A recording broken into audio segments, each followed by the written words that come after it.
G'day, listeners. Welcome to Barkarati, the sailing podcast. My name's Jordan Spencer, and it's that time of the week when I sit down with some really cool sailors and talk shit. But unfortunately, I have to do it with my two idiot mates. So first off, let's welcome to the show Mr. Brett Perry. Greetings, exalted one. BP. I have to ask, I missed last week, and obviously a cool episode, well done. What's wrong with V-neck T-shirts? What is wrong with V-neck T-shirts? I never understood. I don't get it either. No? I don't get it. No. She definitely brought it up, and it was definitely a big highlight of the show, just to be honest. It was weird. It's weird. My wife only wants me to ever buy V-necks. I don't know what it is. Let's ask the other bloke. Yeah. He had a voice that could make a wolverine purr. Mr. Nick Boss. Gentlemen, well, as for the V-neck T-shirt, I mean, they've been around for years, and it's quite a popular article of clothing. Not in America, apparently. But obviously not in Wyoming, bloody wherever it was. Wisconsin. Something, Idaho. Jackson Hole. Jackson Hole is where she is. Jackson, bum something hiding, Idaho. But, gents, just quickly, I know you're at your computers, and I opened the show last week talking about Laura Baker with the magazines about the rainbow. Oh, sometime during the show, just Google search hashtag bring back the rainbow, of which I've been doing all over Facebook every time I see a picture of a rainbow. Yeah. Yep. The algorithms don't necessarily look the boat up, let's say, put it that way. Well, it was Gay Mardi Gras here last week. So. No, because I've done the hashtag now probably 10, 15, 20 times. Your ads are going to be So my Facebook algorithms and all the ads, let's say, I might be heading up for the Mardi Gras at some point in time. buying a pair of chaps before you know it. Oh, God. Mate, what is it with you and taking, like, dead, useless, redundant pieces of machinery like the Rainbow and the Defender and trying to keep them alive? Well, you shouldn't talk about you two blokes like that, mate. Oh, I knew that joke was coming. It's like I planted in your mind. Yeah. Right, well, it's been busy. It's actually we're no Olympics, but man, everything else is going off, and it's a crazy week. This is going to be a big show, show. Well, there's one thing that's going off. What's that? And that's on the Hauraki Gulf. Yeah, and absolutely. And it is. I got to say, it's bloody good. Indeed, it is. Great racing, great everything. Well, why don't we bring our guest in, because I think we're going to go and rip that all apart and do a lot of discussion. And we thought long and hard how we can do this, and there was an obvious guy that popped up. So should we bring him in? Let's do it. Okay. So we've gone to New Zealand. We've picked up one of their champion pro sailors, America's Cup sailor, coach. He's a host with Live Sail Die, our friend publication, multiple world champion, and one of the most popular guys in the boat park, I would suggest. Please welcome to the show, Mr. Cameron Dunn. Evening, gents. Top of the day, Cam. Now, straight away, just for the listeners, it's a Sunday evening. There was no yachting today, postponed. How'd your day go, mate? I know you host some guests and a few beers down at the Royal Akarana Yacht Club. Was it a big day? Well, it was a bit painful, to be honest. It was, typical day, filling in time. It was never going to happen. So to rock up to this to the yacht club there and try and keep the guests on the edge of their seats, whether racing was going to happen or not, was a little bit painful, but.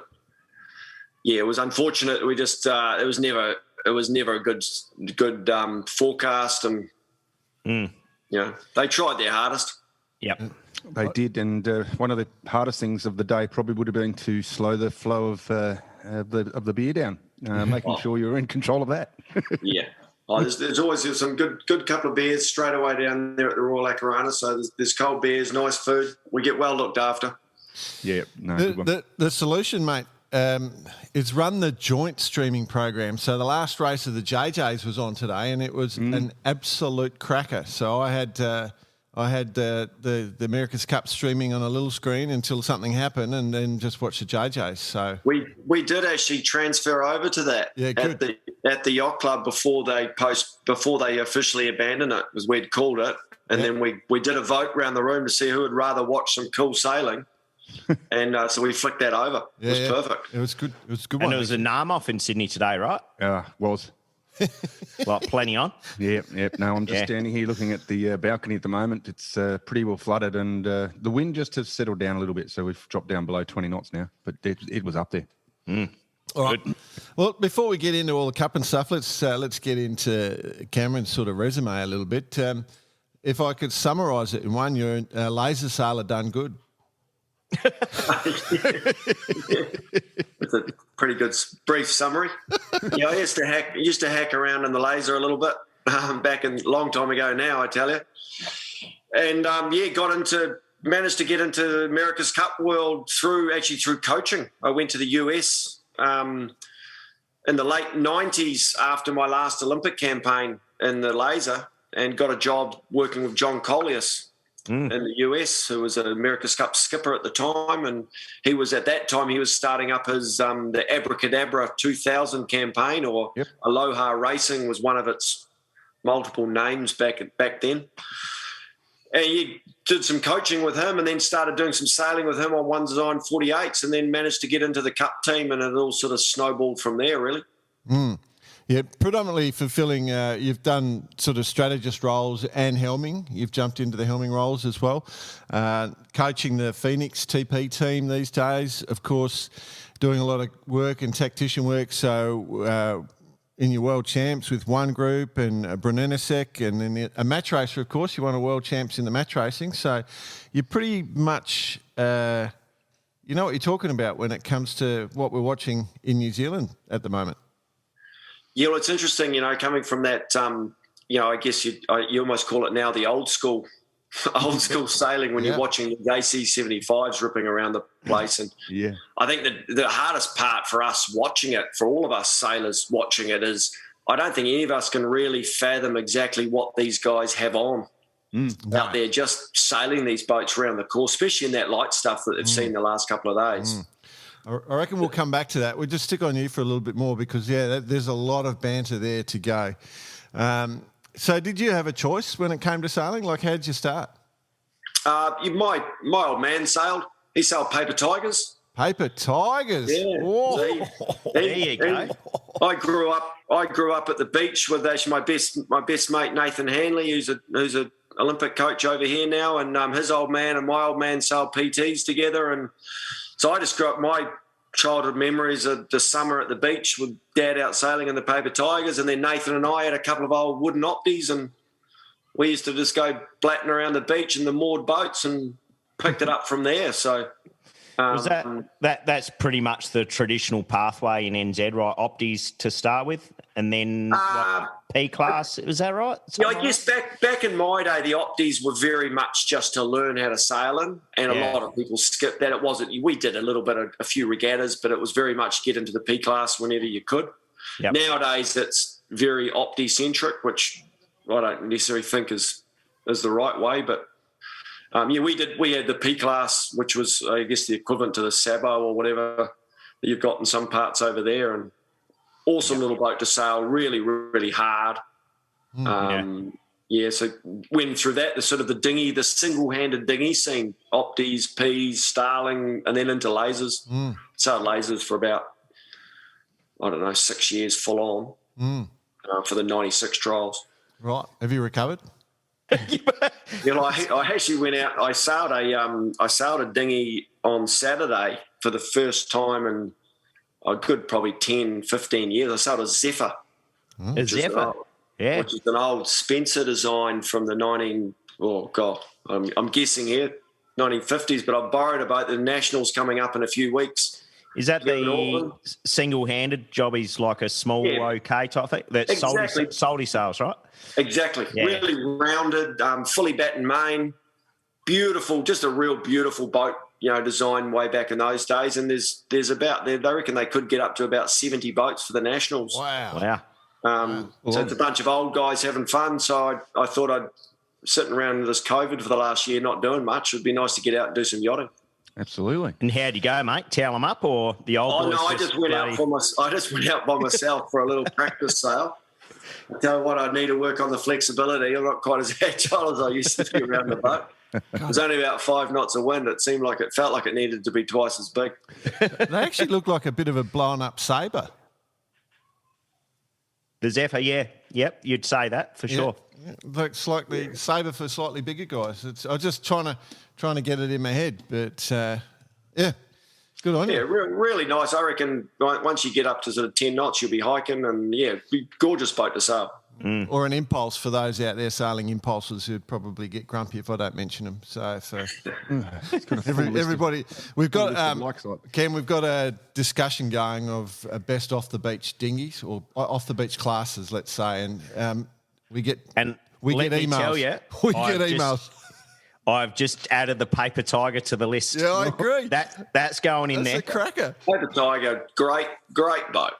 Yeah. That's a cracker and home built, so it fits Fits in the criteria. You're right. Yeah, so you could build it yourself. I think my old man built 3 Paper Tigers in the garage when I was a kid. there you go. They go quite well too. Anyway, so you did just quickly. You did your lasers, and then you ended up overseas. Was it always a goal to sort of go down get into the pro side of things, or was it just a path that just sort of seemed to happen and unfold in front of you? No, I think it was lucky timing, to be honest.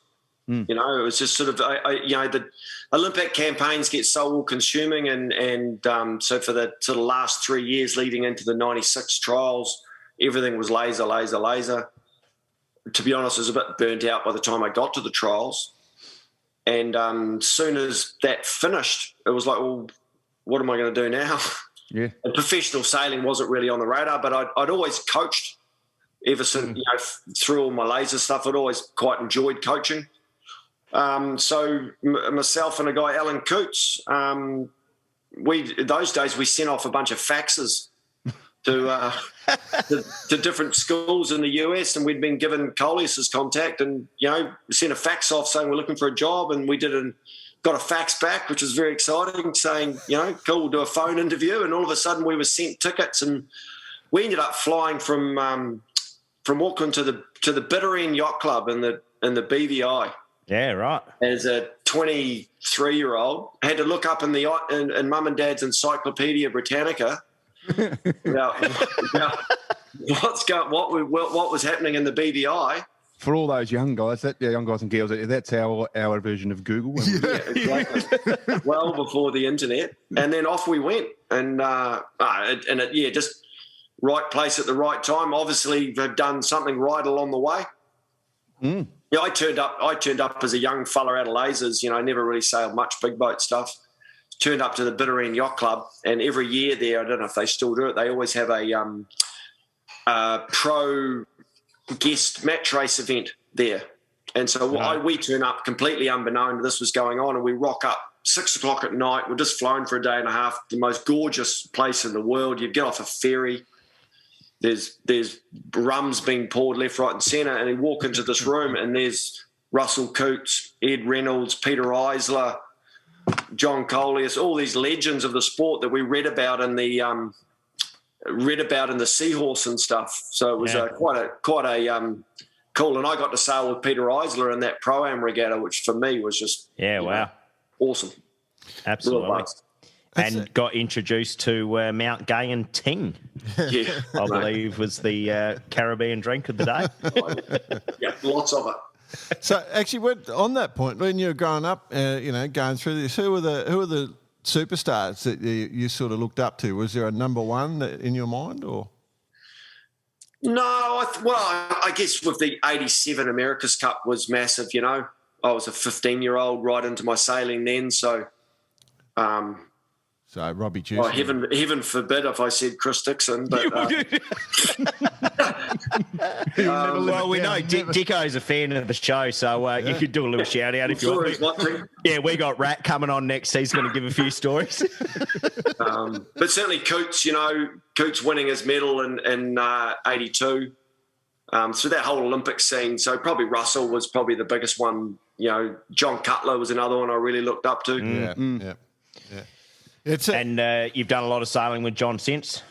I have. Can't forget Sir Peter Blake either. He's probably it's obviously in the offshore stuff. What a ledge. A given. Yeah, absolutely. Given. I mean, you have an amazing community there in New Zealand. It's like it's like a sort of, it's almost like an Australian scene, you know. You've almost just. You're on fire, Jordan. You're grasping at straws there. Oh, dear. I just got to throw the banter. When we do stuff like that, we get emails. It's good fun. What he's saying is true. It's that there is from that era. There's just so many great names that have come through and have produced and still producing. You know, that's the thing. And I was very lucky, even in my time as a dinghy growing up. You know, I just grew up with some incredibly good sailors around that time who are a lot of them are still doing it. You know, I grew up at the yacht club with Dean Barker and Hamish Pepper. Stu Bannatyne was around sailing in those days from a different part of New Zealand, but was sailing up then. Ray Davies was the guru at my club when I first turned up there. Yeah, and, you know, it's incredible how many of the people that I sailed with when I was 14, 15 are still professional sailors now. Yeah. So you're very lucky. Yeah. So in your in all your career, like with all the events you've done, and as I said, you know, you've done those cup races, you've done the match racing, you've got all those worlds. Is there anything that really stands out that you're most proud of? I think the Mascalzoni Latino America's Cup campaign in Valencia for me is ended up getting the wheel for the second round robin. Yeah. As, you know, to helm one of those America's Cup boats in those races was it was an amazing feeling and a good achievement, you know. And I think from a personal standpoint, I think that was a massive step for me. You know, the team was tough and challenging. You know, there was only about 4 or 5 of us non-Italians in the team. Yeah. And you replaced an Italian skipper, of course. So I think Flavio. Yeah, completely out of the blue too. Yeah. You know, I was driving the chase boat for the whole first round. So I went from driving the chase boat one day to driving the race boat the next day. It's not a normal progression. I know where you're going. You know, there's some pretty good comms these days. Looking at you off the start line in the first round robin, he's like, this boy can drive. He's picked it well. Yeah. No, that was cool. But then, there's been lots of other things, you know. Surviving the round the world race with Team Sanya was another good one, eh, Bicey? Oh, bloody oath, yeah. We had many an up and down, starting with the first night, of course. Yeah. Who was driving? Getting back from that race with 10 fingers and 10 toes was an achievement. Yeah, that's a crazy story, the old Sanya. That was a big one. So, yeah, and I noticed you didn't mention the laser in any of that, so... It's a long time ago. Oh, dear. Just blanking it from the memory. I do remember one of my funnest and hardest regattas I ever did was an Asian Pacifics up at the Royal Queensland in Brisbane, sailing out there. And that still, that was a long time ago, but I've got good, painful memories of hiking into that chop. And every day was sort of 20 plus. It was but had one of the best trips away I've ever had. Staying at the Manly Hotel, upstairs in a little room, 3 of us sharing a single bed room.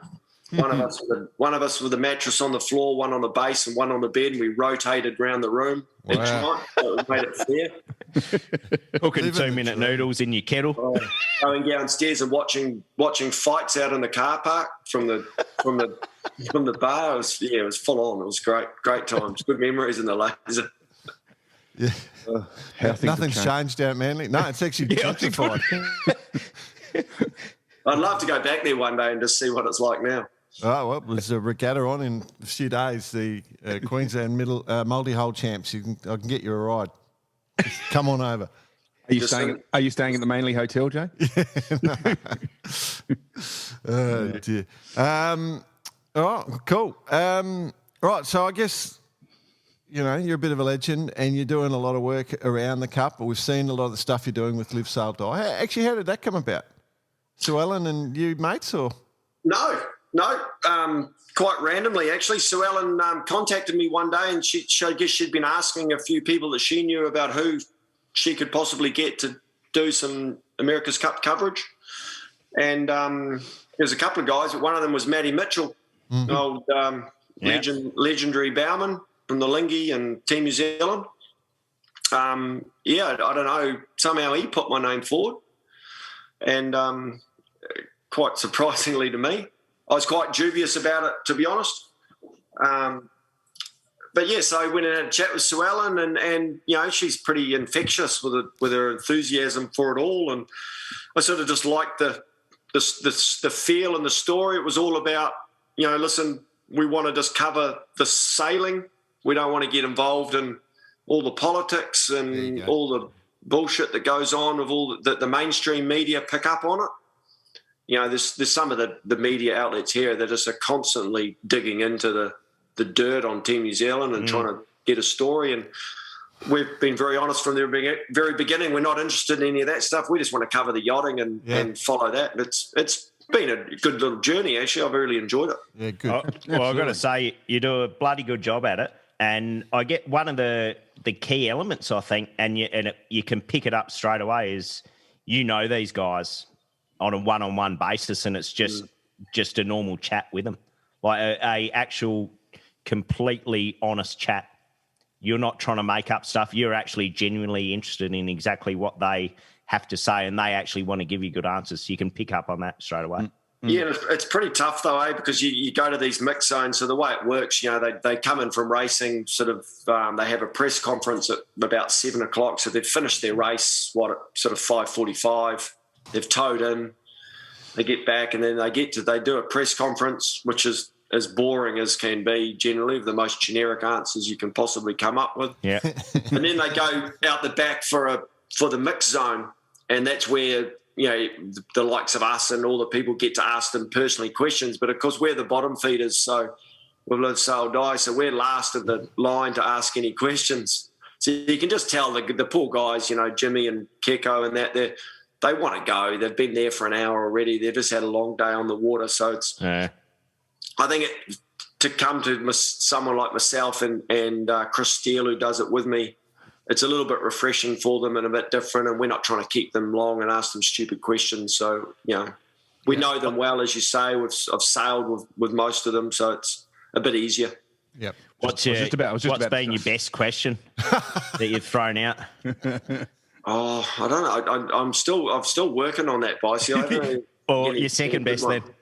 I think the best interview we've done so far for sure was the one we did with Max Serena live a few weeks back, and he was just in a good mood, fizzing about the America's Cup boat and explaining what it was like to first sail the Cup boat. And when he talks about, you know, it was better than having sex with a woman, he says, you know, the first time he sailed the AC-75, which is gold. Yeah, Absolutely. Well, he has to be excited, I've got to say. I mean, we're about to move into where everything's sitting in regards to the Cup, but bloody hell, he must be on top of the moon. I don't honestly think that them or anyone genuinely believe that they could win this Cup going into it. I really don't. But now there's 100% belief that they can do it. Yeah. They are fizzing. They're going to be hard to beat. Yeah. Literally, and that's what Jimmy said, was it this morning or yesterday morning? One of the best comments, the pre-race press conference, he's fizzing to get out there. So You can always rely on Jimmy to come up with a good one. Do you use your... he stole that from the Kiwis, that one, I reckon. Do you use the Ranger connection, like to... I mean, you got it. Like my Ranger's fading on top of my head, but you know, I don't know. You probably haven't heard. Early on in the show, we were trying to promote the what did we call it? The Ginger Challenge. Ginger Challenge. Yeah. So we figured you could fund a around the world boat, just with getting all the gingers in the world to throw $2 in, and you'd stack it full of gingers. So Slingers is on the helm. Slingers is on the wood. I think Spittle's in the sewer, isn't he? Yeah, Slingers has put Spittle in the sewer. Actually, Dunny would be good. Dunny's got a bit of ging there, so we'd be able to get him there somewhere. Strategist, tactician. Are you talking about me? Yeah, you got a little bit of No gang here, mate. This is blonde as, just blonde. just pure blonde. Dirty blonde. It's straight off the beach. Yeah. Maybe you're a Fanta pants then.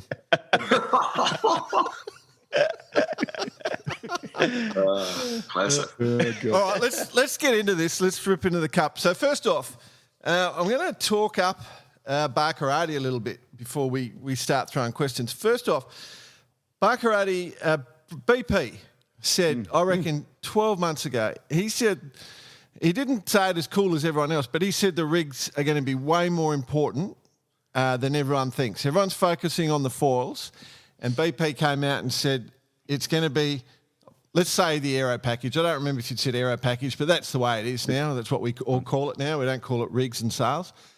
And if you look at the aero packages of the two boats, we've got the two best aero packages, the ones that are most controllable, and you definitely nailed it, BP. I think with the aero package, it's sort of expanded from what we all originally thought aero package was, and I think it's the entire thing, the boat, the way it sits out of the water, the way they're actually the way they've actually had to change things on the boat itself to, there's a whole heap of things that have grown since that comment. Yeah, for sure. But definitely got it. And then the other thing we said months ago was that it's going to come down to starting.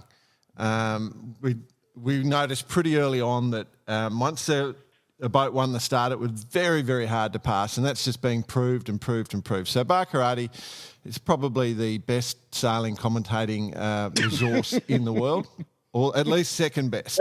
That's the word on the street. Now, that wasn't the message that you sent today, Jordan. Just tucked in behind Live Sail Die. The message you sent today, Jordan, was BP have nailed it with the aero stuff. I basically nailed it when I called the start, that the starts are so important. What have you done, Bicey? Well, I'll tell you what I'm going to continue to do, and that's take the piss out of you two blokes, and that's pretty bloody easy. Well, fair enough. So let's get into it.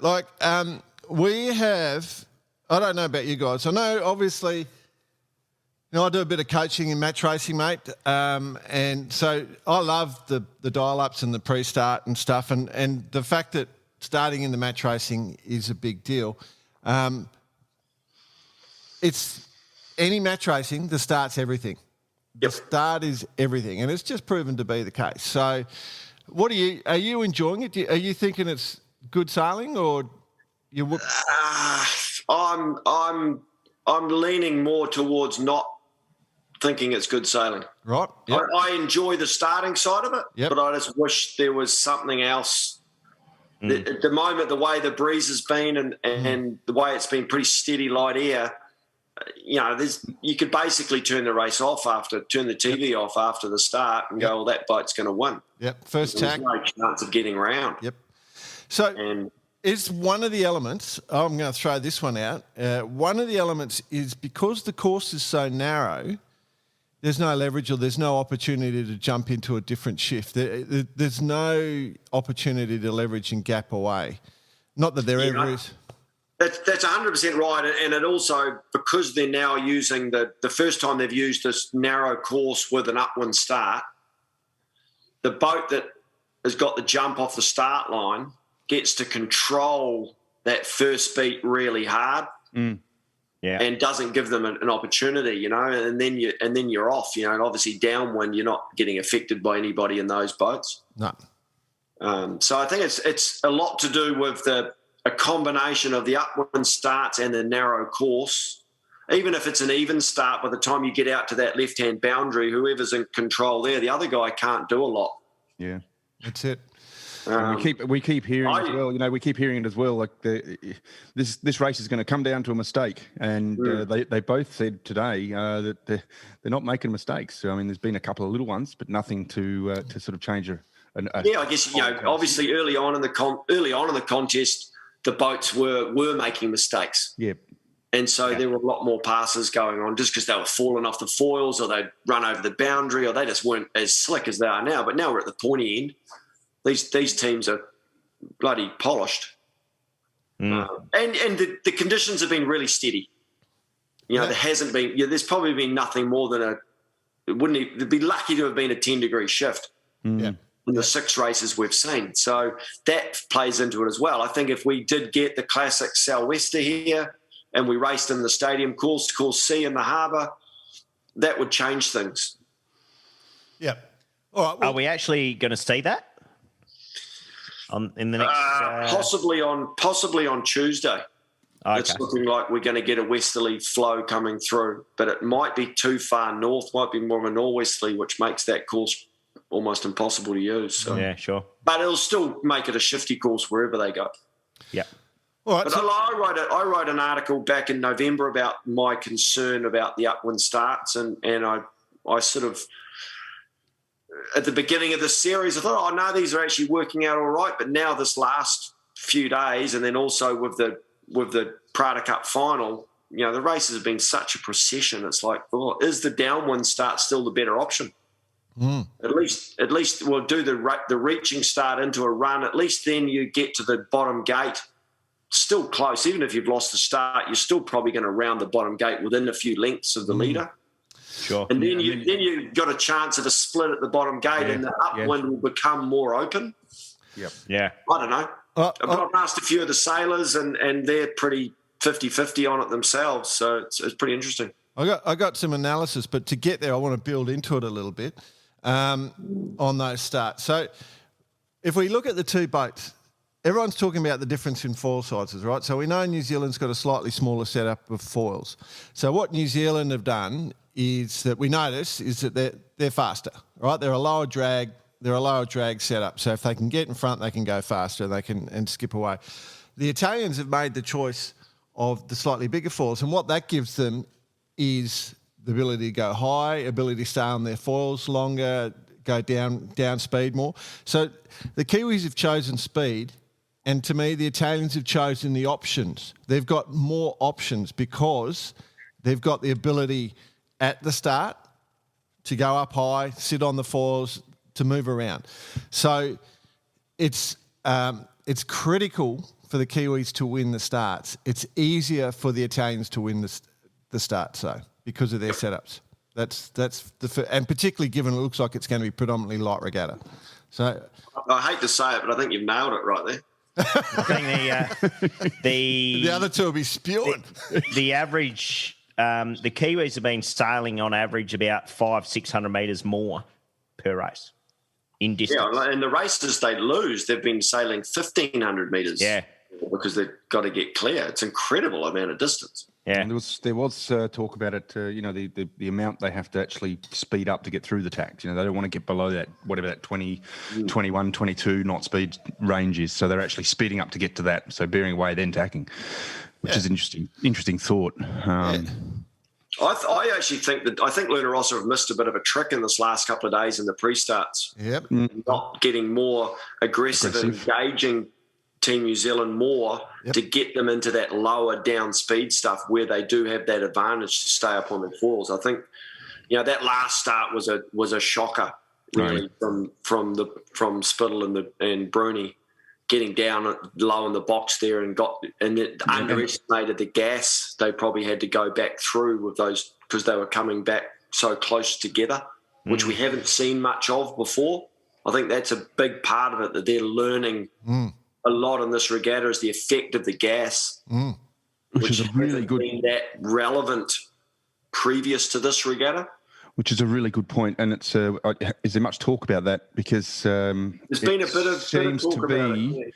It seems to be that they're dragging some serious air around with them, especially in this lighter stuff, and that they've underestimated it by a long way. Yeah, well, they're big boats, eh? It's a big sail plan. Yeah. You can see them up person. It's like they're bloody big boats. So one of the interesting things was obviously, I think, it was race 3 or 4 when the New Zealanders had a bit of, they put their brains together and they've worked out if we can get up underneath and sit them right on our hip and give them dirty air, we're going to be good. So they tried to stay close in that start, which was that was it race 3 or 4? It was 4, wasn't it? It was race 4. Yep. They worked that out and got the jump there. And then yesterday, race 5, the Italians had they had them all on toast, New Zealand, in race 5. They played them for fulls, went back early, sat on their foils, and then the New Zealanders worked out the trick from that one. The critical thing for our listeners is to understand these boats live and die on apparent wind. So you've got to create apparent wind speed. In that race 6, the Kiwis turned up and they were travelling side onto the wind, which is the easiest way. You know, that sort of 90 to 100 range is where you're going to build your apparent wind quickest, whereas particularly as the wind goes down in strength, the lighter the wind, the harder it is to build apparent. So the more you have to sail that perfect angle, whereas the Italians were coming up and sailing probably, I don't know, they were sailing almost close haul and they were never going to build.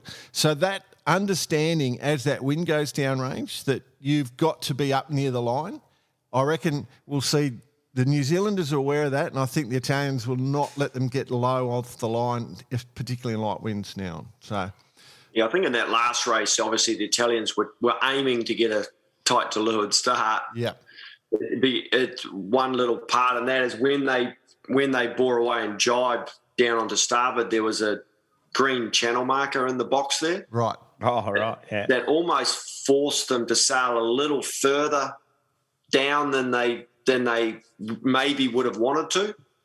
And then they got that gas and maybe a light patch. And then, as you say, then they were having to come back to the line at an upwind angle. Mm.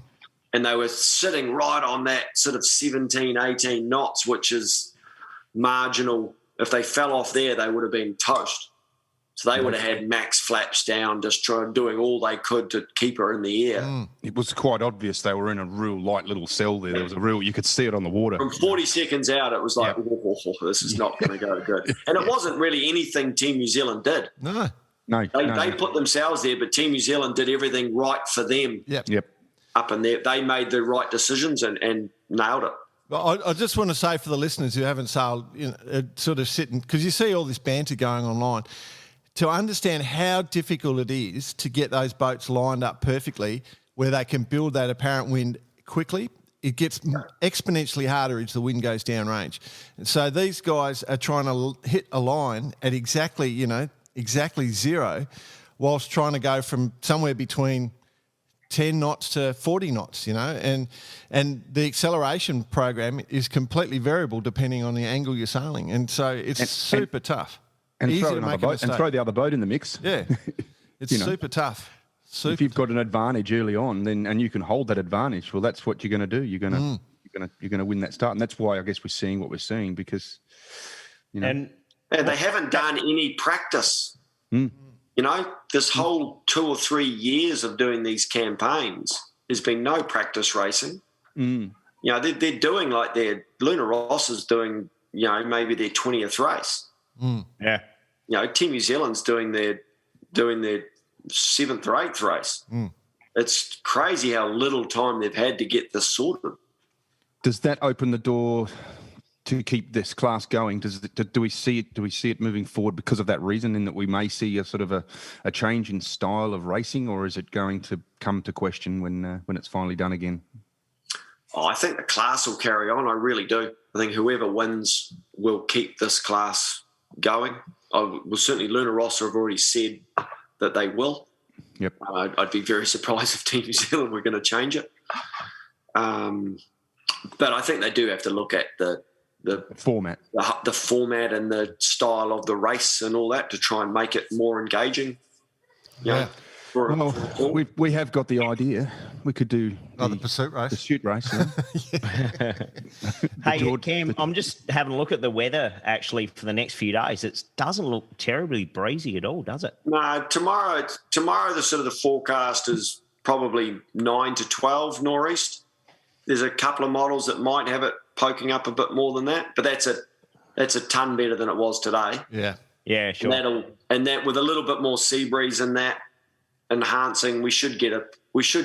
I'd be pretty confident we get 2 races in tomorrow, but not in anything, Team New Zealand like as the people. Yeah, well, that's the gut feel, right? Like from what we're seeing is that the Italians like this kind of down semi foiling, or not semi foiling, but to utilise the big foil. Whereas, to be honest, I think Luna Rossa are very happy now racing Team New Zealand in 9 to 13 knots. Yep. What we've seen them at.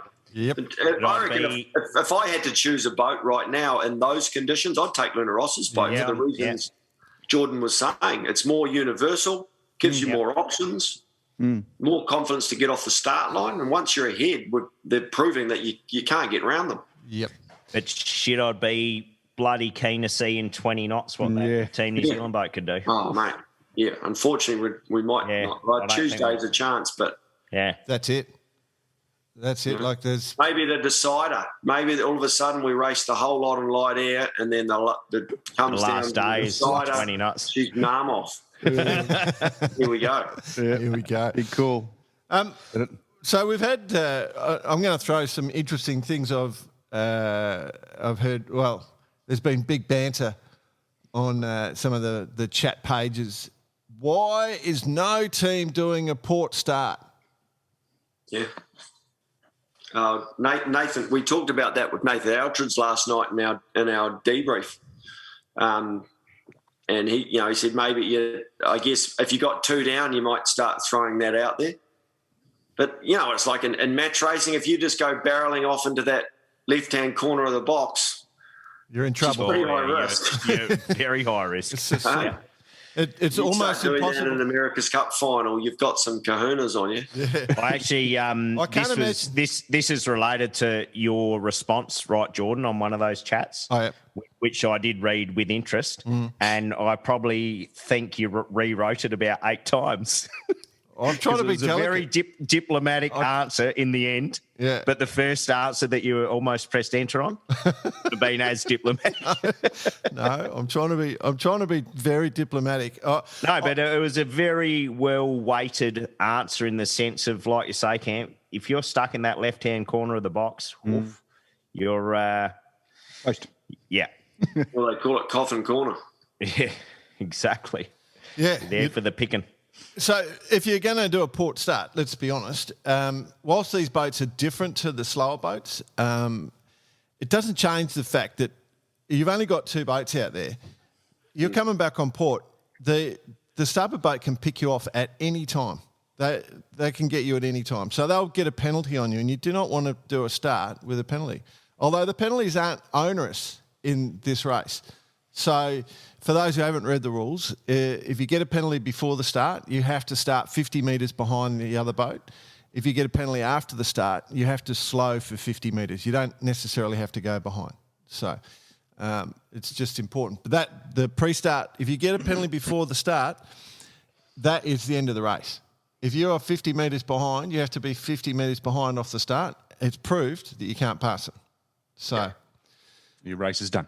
So let's pretend we all know that the organisers either team wins, they're going to go with these boats again. We're pretty confident with that. We don't know, but we're pretty confident.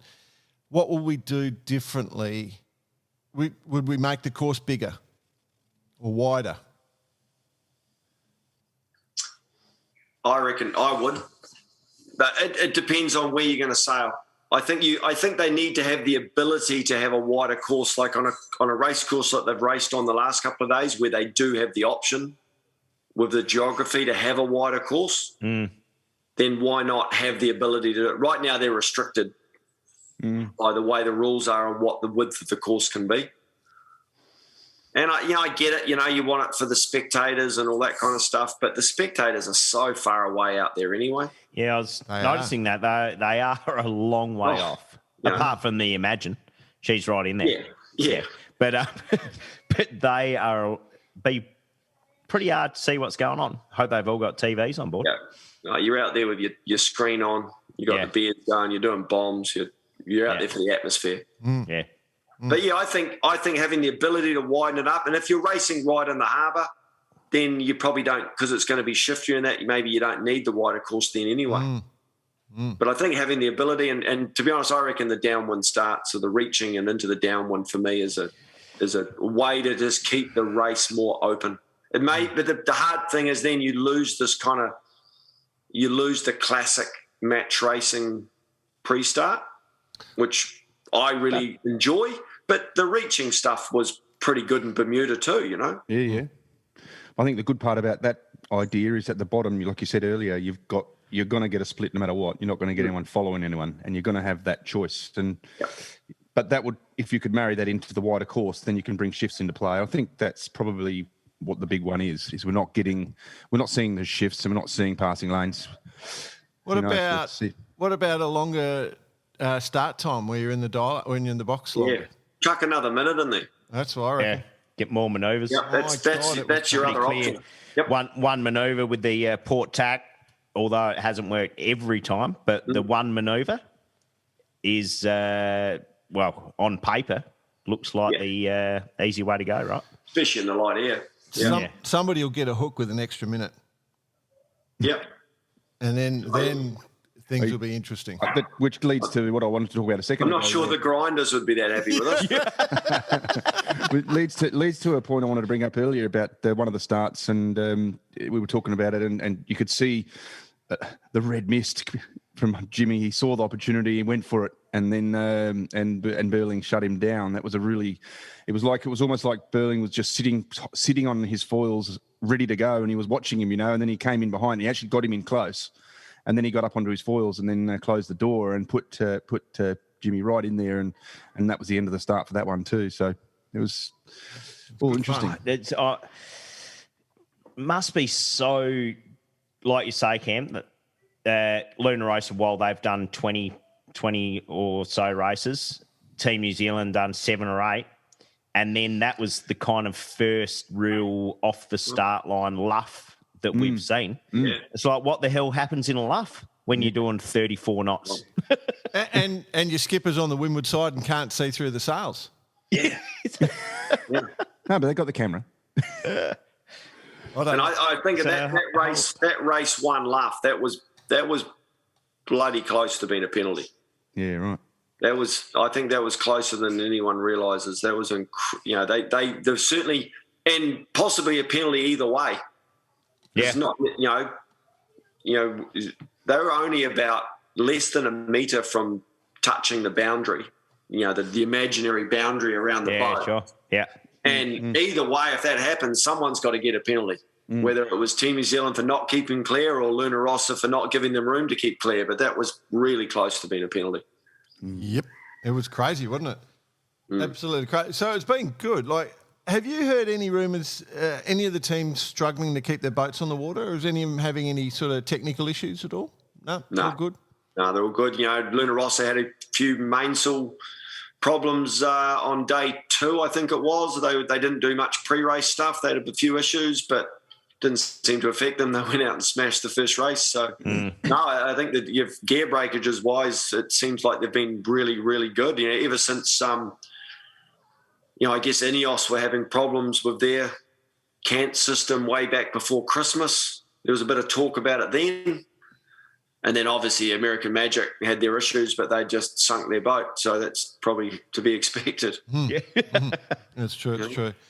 What about, sorry, boss, were you going to say? No, I was going to say, I mean, we are talking about the match that's going on right now, but was there any inside info regarding the American Magic? I mean, we've spoken to a few of the guys. Nothing huge has come out of it. Just Sancho blew out. Yeah, basically. Yeah, I'm still not convinced that they might not have fallen out of their boat. Yeah, there's been some pretty cagey answers around that. Yeah, there's no, I haven't heard anything definitive, so I can't confirm nor deny. But yeah, it certainly smells a little bit of that. Yeah. Have you actually? You had it. I mean, how close can you get? Because you Live Sail Die have been doing lots of videos and getting in pretty close. So pre-racing, when they were doing their practice racing, we got out on the water and did a bunch of filming, and we could get right in there. Like, we were sitting 2 lengths off the pin end of the start line when they were doing their racing. And it was unreal to see the boats up that close, having them going by you. And it was sort of their unofficial practice racing, and they were quite happy to let us in there. But once the racing goings, we're not allowed to film anything. Okay. Because of all the broadcasting rights. Right. Oh, okay. So for any of the official racing, we haven't even been on the water. We've had photographers on the water, but there's no point because we can't film anything. Yet you get a better view on the TV. Yep.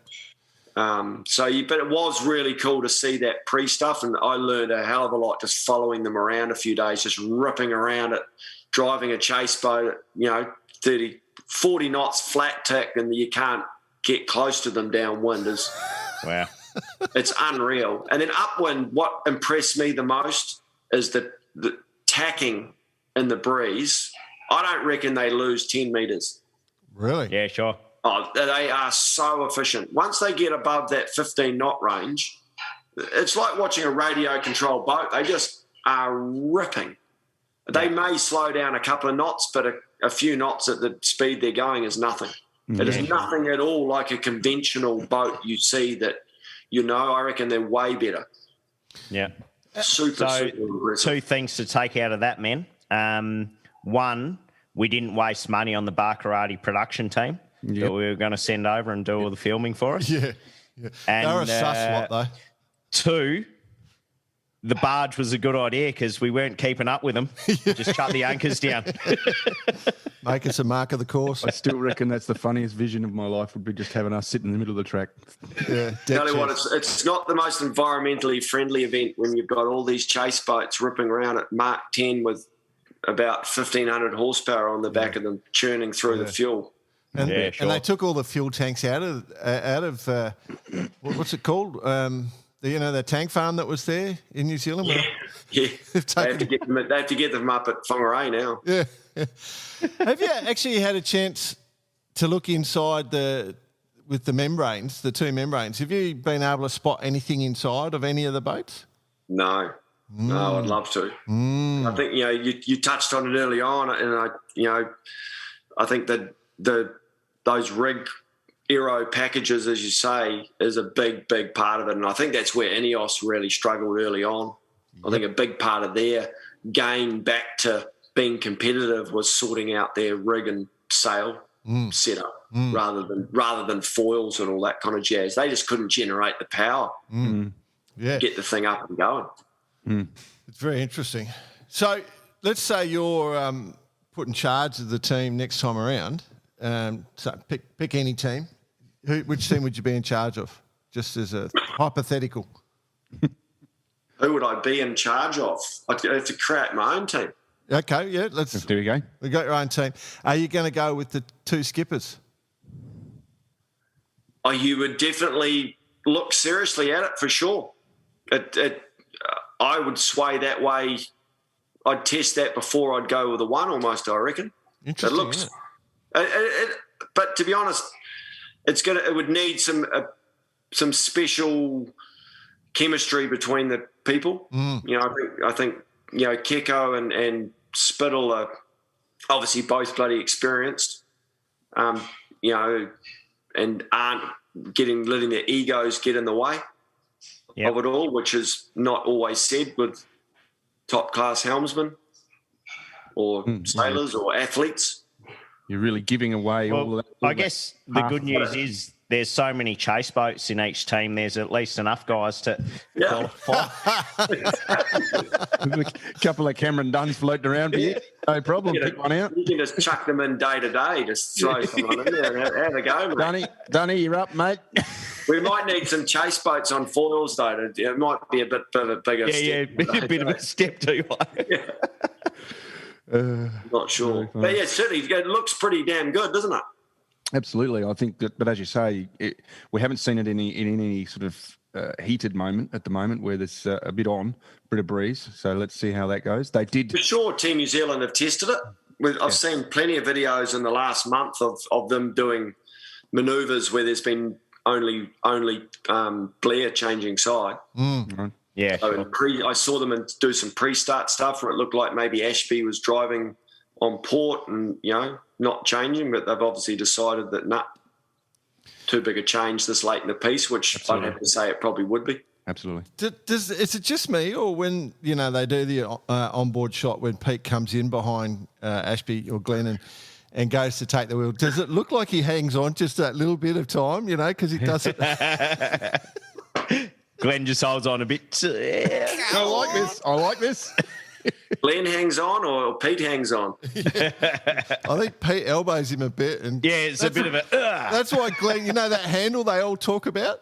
That's why Glenn's got that handle installed so he won't let go. Aussie's got the wood. Oh, but how cool would it be to drive one of those things? Oh, mate.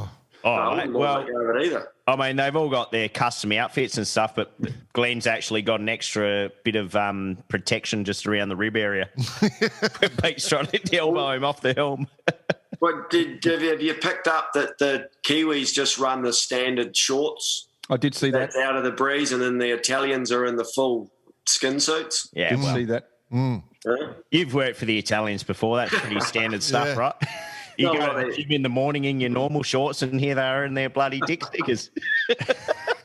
Come on, fellas. Mate, you Aussies with your budgie smugglers, you No good showing. You'd look great out there in one of those boats. Oh, could you just imagine one of our teams? Budgie smugglers and T-shirts. Oh, broad brim caps. big gold running around the front of the mast. Yeah. Bond singlet. Oh. Why are you taking the piss out of us? We're supposed to be nice. Well, goes around, comes around, Spencer. Yeah. And part of it is taking the piss out of ourselves as well. So where we're at, mate, we're with 3-3. Where's your money? You know what's coming up, breeze-wise? If you had to put a hungy on it right now. Oh, if I had to put money on it, I think I'd put it on Team New Zealand. Oh. I just think they've got more to learn. Yeah. You think And they're still on the curve. They're on the curve. They've got and I'm not saying anything derogatory against Luna Rossa. They've got a bloody good team, but you know Team New Zealand's got a bloody good coaching team. Pete's proven that he's a fast learner. Yep. And he can handle the pressure. You don't win 2 gold medals in America's Cup if you can't handle the pressure. And I think at the end of the day, if there is 12 knots and up, they're really confident in their boat. You know, I mean, that first start of the very first race where they were in a pretty tight position to windward, sort of hooked up, Luna Rossa looked like they were going to get a tight to leeward start. And that was sort of 13 knots. And Team New Zealand, you know, it was like, oh, here we go. They just absolutely nailed that last 30 seconds, did it perfectly, and ended up starting 4 knots quicker. So I think if you know, but I guess the caveat to that is if it's under 10 knots, if it's that 8 to 10 knot range, there's not a lot in it. Yeah, it's I interesting. tend to agree. Yeah. It's a I don't know. It wouldn't surprise. I think Team New Zealand will win, but it would not surprise me at all if Luna Rossa won. Does that sound a bit weird? But Pretty much what we've been saying the whole bloody time, to tell you the honest truth. Especially Even after from day one, like what the hell's going to happen here? Not just with the cup, but with all the Prada Cup and everything as well. yeah.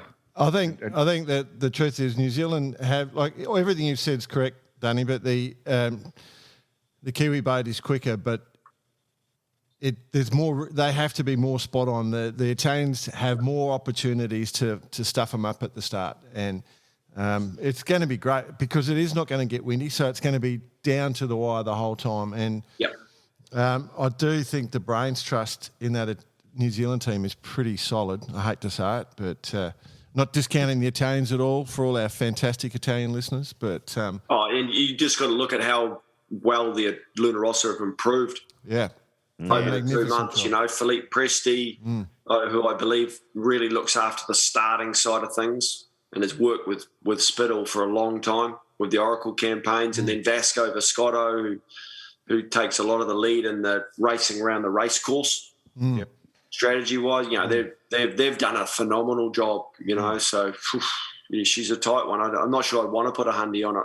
Yeah, there's no mistakes, is there? It's just, I reckon all the mistakes are coming down to just getting those boats up to speed to hit that line.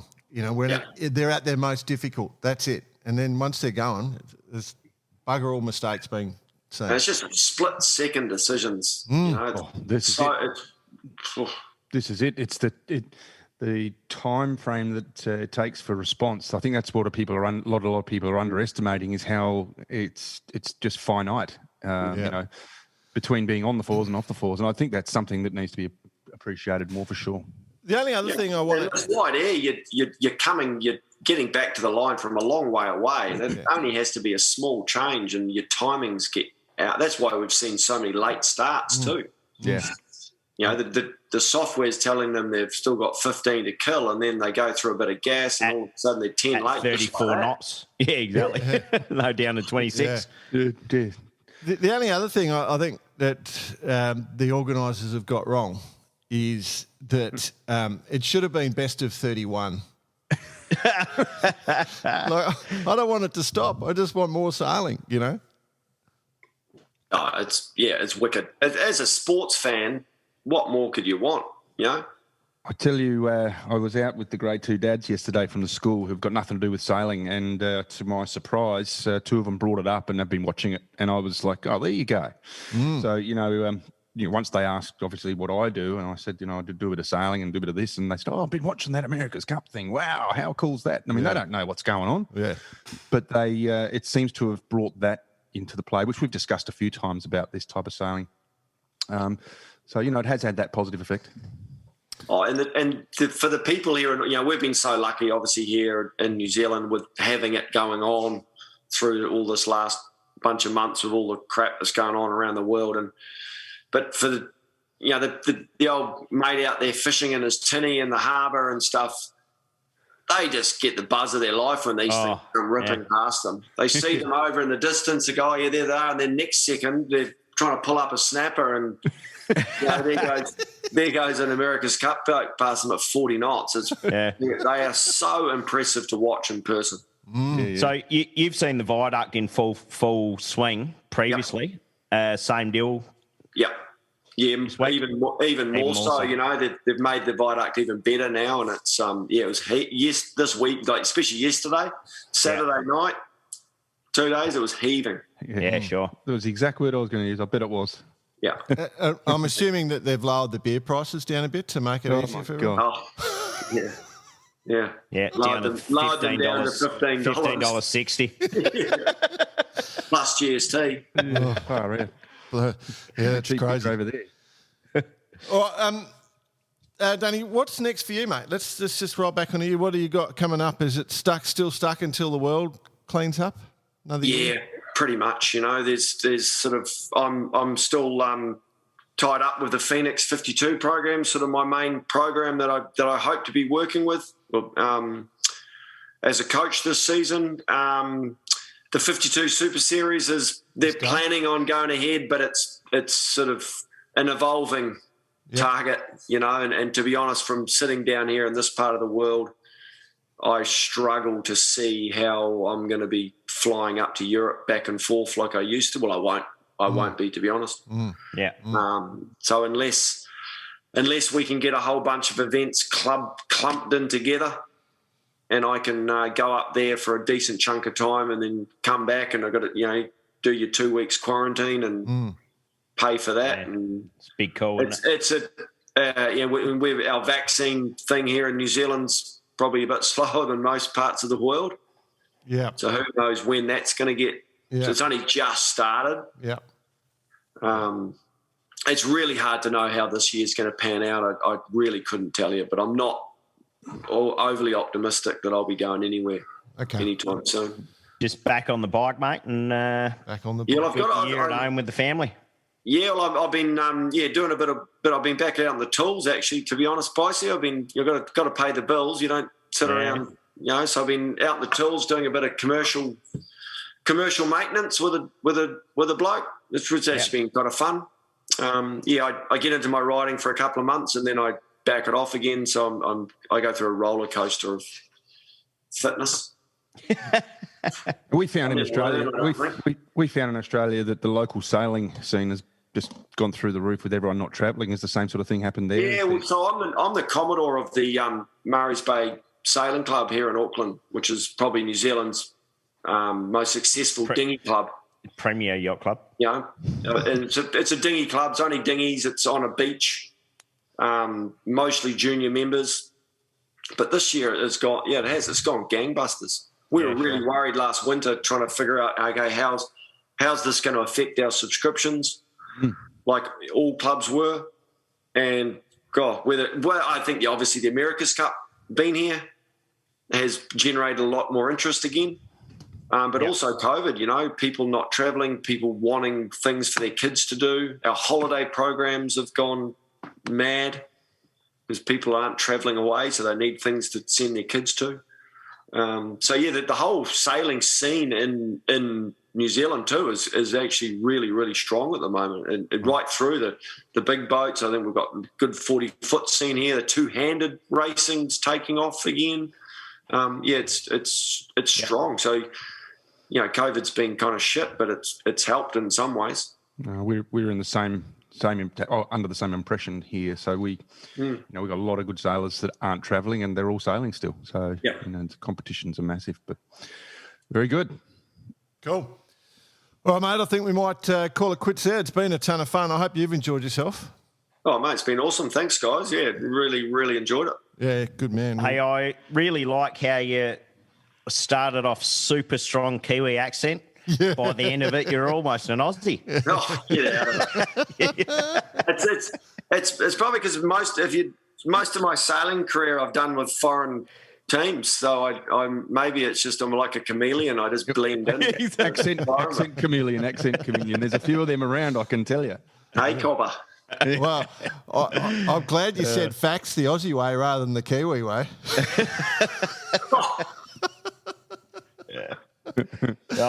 Shit on, mate. Awesome. Yeah, cool. Thanks, Cam. Sweet as. Good to see you again. Mate. Well done, mate. It's sweet as.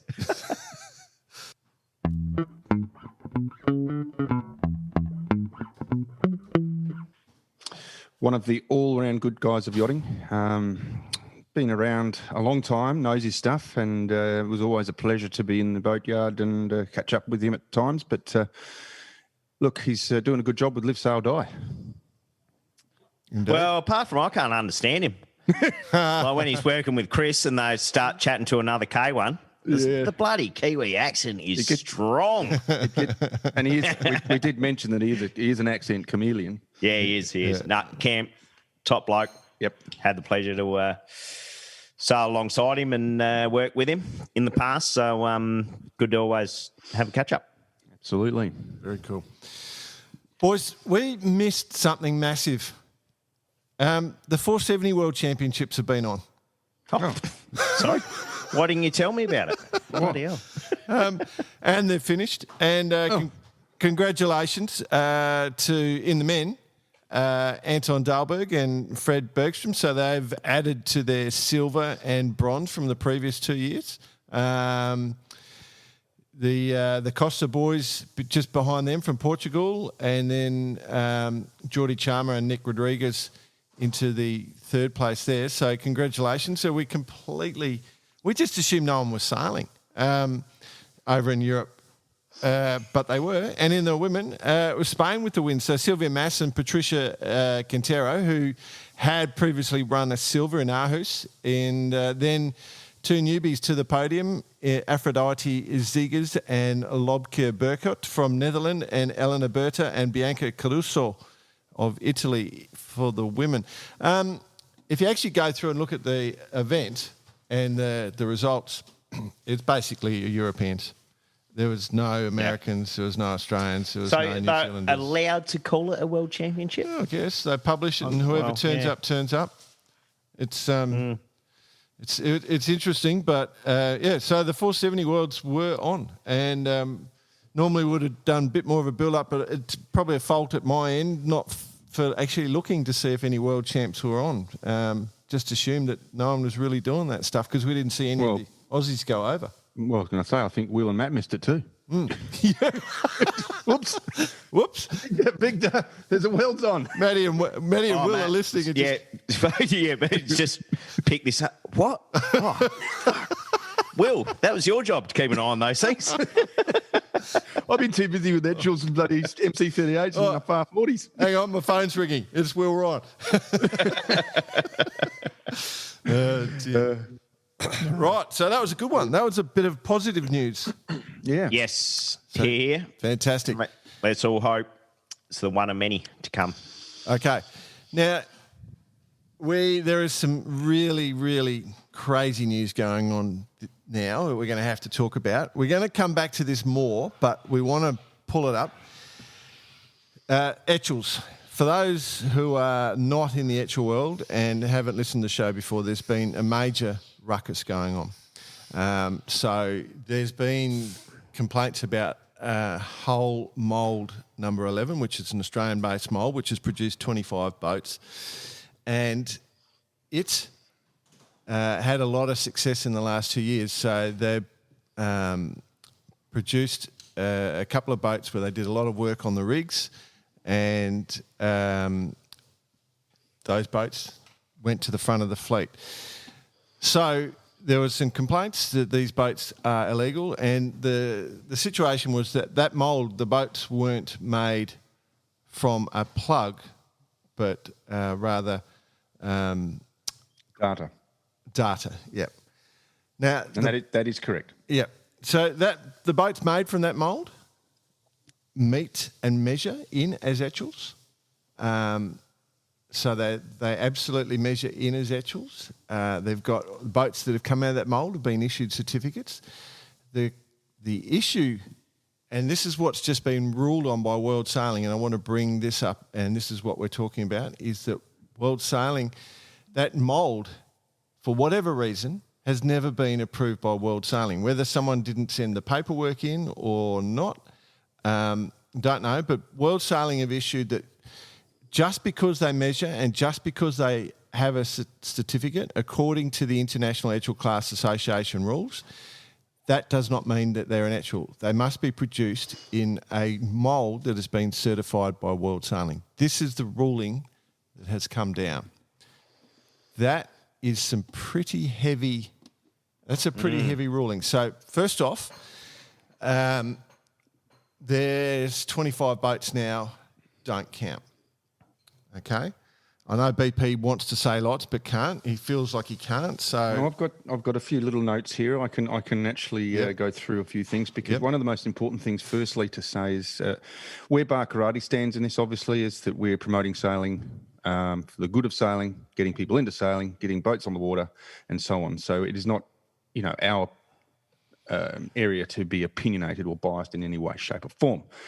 However, in saying that, there's a few things that I guess are a problem and have been brewing as a problem for a long time, and that is misconception of the actual facts, and also he said, she said. And the he said, she said side of it is probably the biggest thing that's sort of filtered through the entire fleet, and as now of World Sailing have released the document, is now getting out into the general public. And I guess one of the most important things for us as Barkaratians, and being super high profile in the media world that we are, it's to make sure that we're not aligning with anything, but actually telling the truth. And I think that's what there needs to be said here. There is I think there is an element of of us here now, being as close as I am to it, to tell the truth and get rid of misconceptions. And I can help that out, and we will help that out as we move forward. I think the best thing is maybe for people who are interested, I mean, obviously every Etchell sailor, but just go to etchells.org. I mean, the whole thing's there, and people can make their own mind up. But reality is it's not up to them to make their mind up. Correct. It's tough, and I know I've taken the piss out of it in the last few months and talked it up and down just from a banter point of view, but now it is a pretty serious thing. A lot of money's been invested from a lot of people. It is very serious. I'll continue to take the piss out of it as much as I can, and and at least try and keep a bit of humour into it. But it is a serious thing, and one of the biggest controversies, you'd say, that we've seen in yachting for a bloody long time. It is a huge controversy. The wing kill. Yes. And let me tell you, behind the scenes, it is fizzing. There's a lot going on. I guess some of the things that need to be really talked about is, firstly, the mould was built in 2011. We know that. It was chartered to be built. It was asked to be built, and they did it via data. It was the first ever mould to be built like that. all the other boat molds were built from plugs, obviously. Now, that shape that was to be determined was effectively a heritage, to be a heritage shape in the end. Well, and Etchell shape was taken off of that, and that's where it ended up. Now, in 2012, the class investigated it and deemed it legal. They said, "Yep, no worries, that it's through." Now, the thing that is really interesting here is that if you're going to build a mould of a world class, you're not going to just go to your shed and start tinkering away with a hammer and a couple of bits and pieces and build a mould. You have to go through the process. You have to get all the measurements in place, the certificates, the documents, all of that. And this is one thing that I can't quite get my head around, but that's another story, and that'll come to light as we go on. There are people who knew this mould was happening and knew the shape of this mould when it happened. Now, Pace Setter is the owner of the mould, was the owner of the mould. The boat, the Pace Setter itself, there is a few of them sailing as well. They were built 10 years ago, still sailing. They're also obviously deemed not an Etchell effectively after World Sailing decision. So the decision of what's happened has actually changed somewhat since 2012, and that's probably it. And I guess it's, as I said to you a second ago, a lot of this is based on certain people's perceptions, and there's a bunch of misconceptions that are coming into play which need to be talked about, which will come to light as we move further and further into it.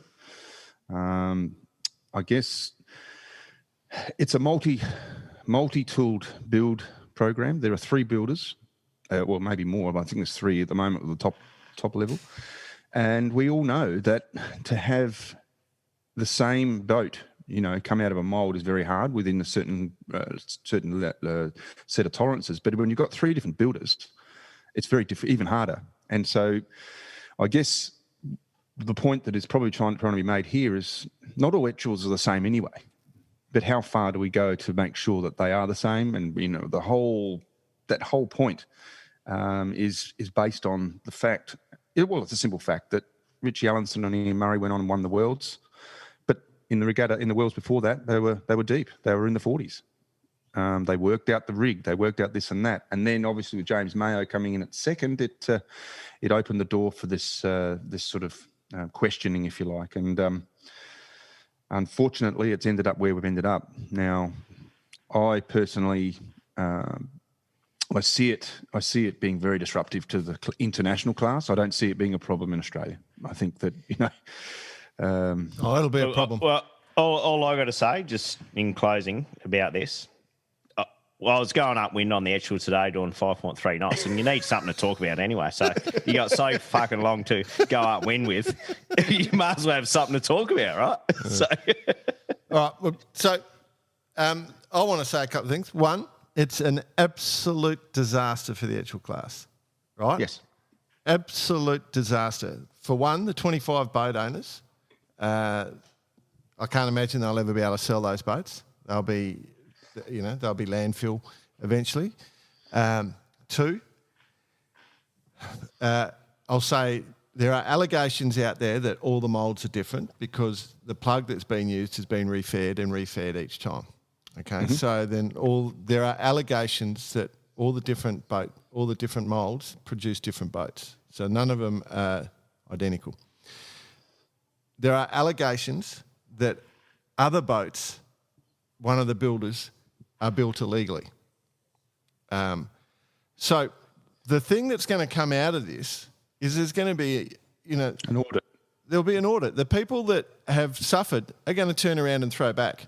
And the audit will come to similar conclusions. So there's nothing good. I was talking to the importer of the VX class today, and I think they're expecting quite a few orders to come in. And I would agree. I think that the whole can of worms that got opened didn't get closed, and now the worms are running away. And unfortunately, it's like that shark game at the arcade. You're trying to hit the heads of the shark down, and there's too many of them. And as they delve deeper and deeper into this, it's going to continue. And it's not going to stop here. I tell you why it's really sad, because what with COVID and all, this year in Australia, the class is booming. There's no question. It is booming. And the other side of this is 50% of the World Etchell members are Australians. So, if they're going to, if it goes down that path and the audits or whatever happens, then you're automatically going to lose a lot of people out of the class. And now there's people around who say, yeah, good, but, because they cheated and they did this. Well, the mould was made. That's the problem I've got. The mould was made and was allowed to be used for all that time up until when Richie, Ian and Colin Bishel won the Worlds. And, it's just there's something not quite right here. So the question I'll ask, like the last thing we'll say on this point, because World Sailing made the ruling, we Barker 80 think that this is just the start. Things will just go crazy now. Yep. The question I want to ask, if Richie, Ian and Bisho did the development work they did with the rig on a hull from another mould, do you think they still would have won those Worlds? Yes. Yep. No question. And they could easily do that again. And I can tell you what. And mould 11 boats, obviously we have the most concentration here in Sydney, which is why you see the mould 11 boats winning regattas and being up there in the top, because they're brand new boats for a start. All brand new boats, we know it's different and better. It's how it is. But of those mould 11, of the boats competing here in Australia, the 30 plus boats every Saturday, and I'm going to say it again if I have to, there's still older boats getting up there and amongst it. There are older boats and older heritage and Ontario boats winning races. So this whole thing, just be careful, BP. Just because you're quite passionate about it. So and you're close to those guys. So don't sort of just understand that.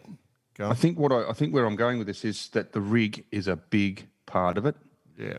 It's you know what it is? It's the ability to get the forestay up tighter. Everything else is 100%. Yeah, 100%. And the sails, the sail shapes we're seeing, they're just fast. I've got to tell you, boys, and just to wrap it up, because you're going on a bit, you blokes. Trying to be more like we actually tried that today on the Mighty Stretch with Kalen and Dunny. We tried just to get the forestay a bit tighter and snap the backstay. You're a formidable team, you guys. You're a formidable team. So what we'll do going forward Got to the crane first, by the way. Win. What we'll do is we'll try and put a show together where we get interested parties from both sides, because, my Lord, we get emails from every party. We haven't published them. We get emails from people who are very put out about the mould 11 boats, and we get people from the other side feeling the opposite. So we're seeing every argument. We, as people trying to promote sailing, are really concerned that this is going to be the death of the class. It probably won't die. And so are the people that, the ins of the people. Paper Tigers didn't go through this, did they? No. Hell no. Hell no. So the rainbow didn't still clear of it. So what I'd like to do is we'll try and put together a panel of people from both sides. Almost impossible, but we'll give it a go. All right. So I think to talk about things that are good and moving on, we should actually quickly mention Cruising Yacht Club of South Australia with the launch of their Youth Sailing Foundation. Yes. Saw that. If you guys... Correct. So they're getting a fleet of 6 Elliott 7s in, and they're going to be running a whole bunch of programs, including match racing, keelboat, using the Australian keelboat training program, into schools racing, pathways to dinghies, sailors into keelboats. I don't know why dinghy sailors would want to go backwards like that, but pathways to the sport of ocean racing and a whole bunch of stuff. So it's a big investment from the Cruising Yacht Club of South Australia into developing the sport of sailing and making opportunities. So congratulations to them. They are looking for a coach. It would be a fantastic job because it's a beautiful setting at CYCSA. And, yeah, be very cool.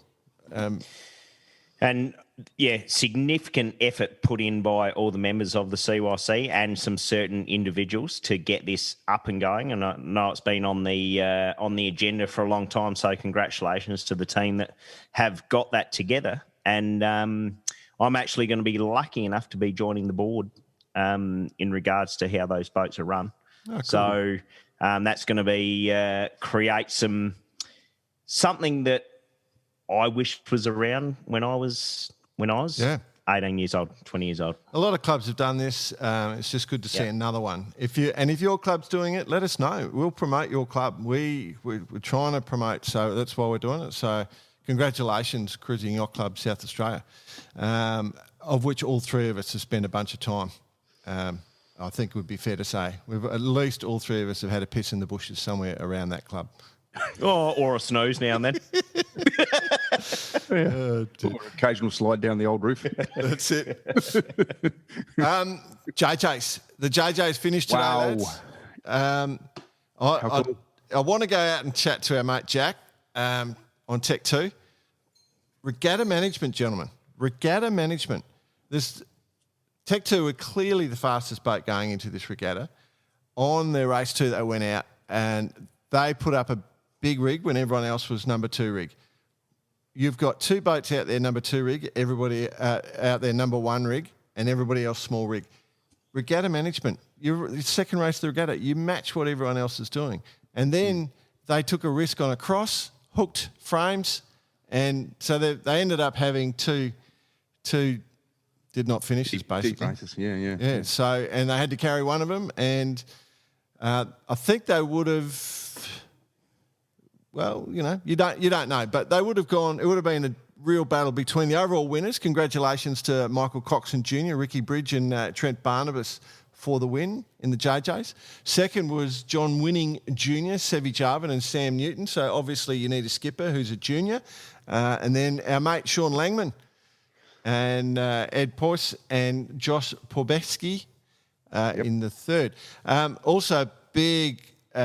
Note to John Winning Senior, Woody, who was miles in front leg 2 today, and then just put it into windward. So, did you boys see any of that?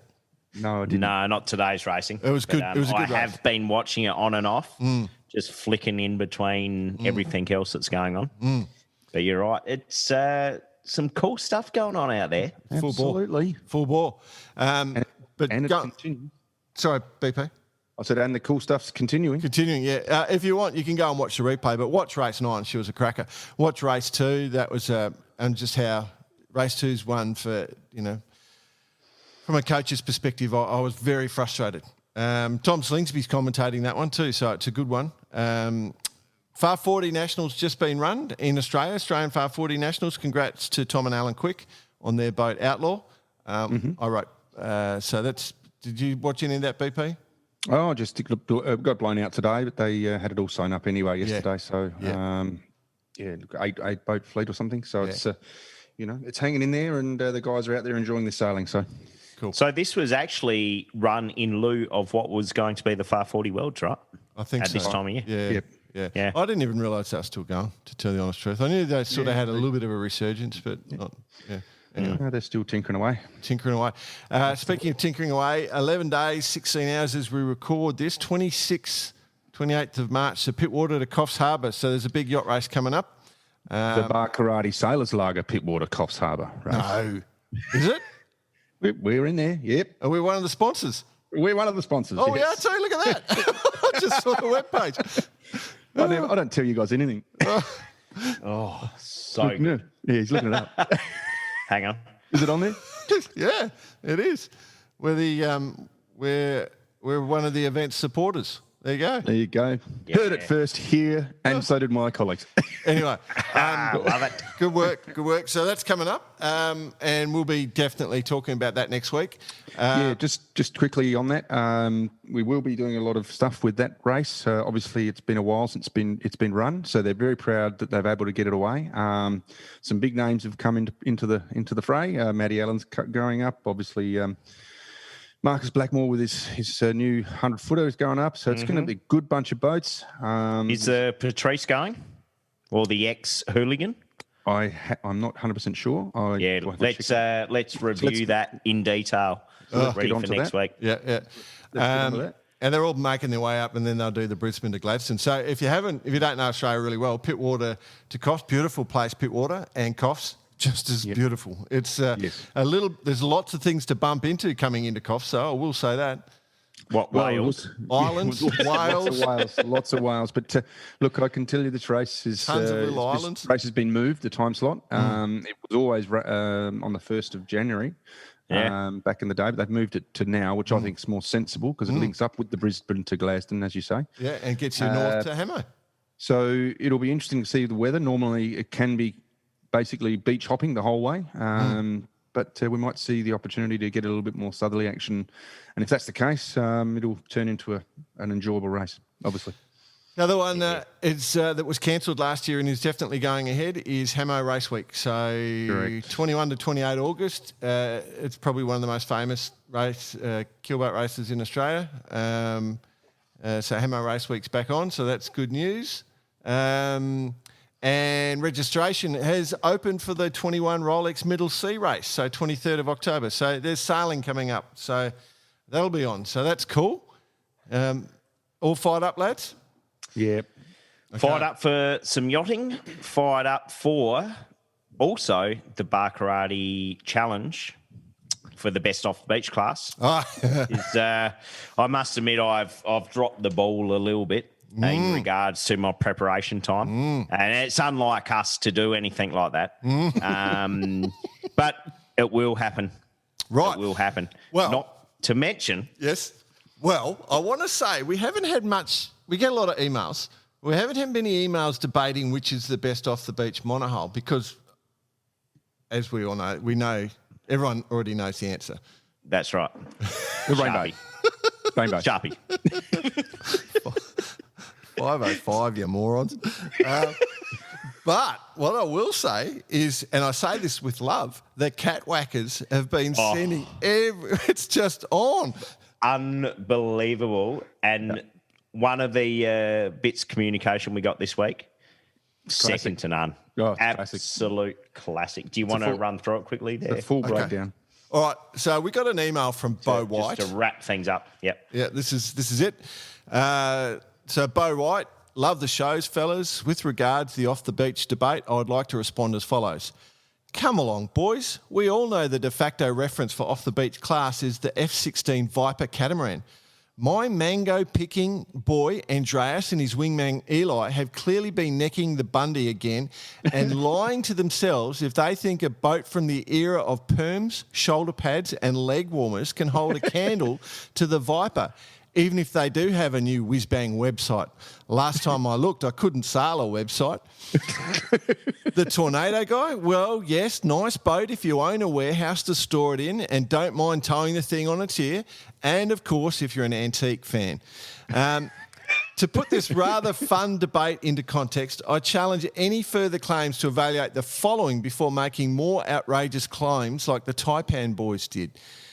Any negative answers to the following, and you should go back to adding photos of your boat on Gumtree, which is the marketplace for selling our boats. international listeners, Gumtree is a selling site. It's Craigslist.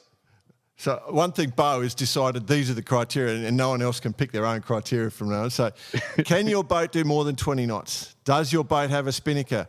With reference to the above, can your boat carry the spinnaker effectively?